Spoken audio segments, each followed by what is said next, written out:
It was at the Eagle Saloon at 401 South Rampart Street around 1900 that cornet player Buddy Bolden's clarion call signaled the emergence of a new music.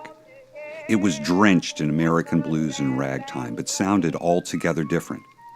There was no name for it then, but that soon changed. Today, we call it jazz. After Bolden left the scene, his bandmates continued as the Eagle Band, basing themselves at the saloon. Further up the street is the Iroquois Vaudeville Theatre, almost certainly the first stage that Louis Armstrong ever appeared on when he won a talent contest as a kid. Jelly Roll Morton played there, Bessie Smith too.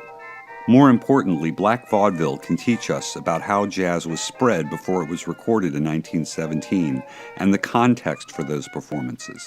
Louis Armstrong grew up in this neighborhood and worked for a Lithuanian Jewish family named Karnofsky, who maintained several businesses in the area, including the still-standing tailor shop at 427 South Rampart Street.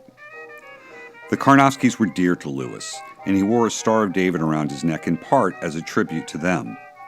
He said the Karnofskys taught him to sing from his heart.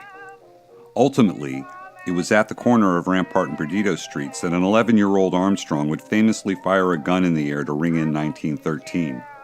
He was arrested, as he had been previously for other offenses, and taken to the Colored Waifs' home. That was a landmark event to young Louis, one that no doubt set him on the trajectory that his life followed. There it is, 3 buildings in one block in the cradle of jazz in New Orleans that trace the music from its alpha with Buddy Bolden to its apex with Louis Armstrong.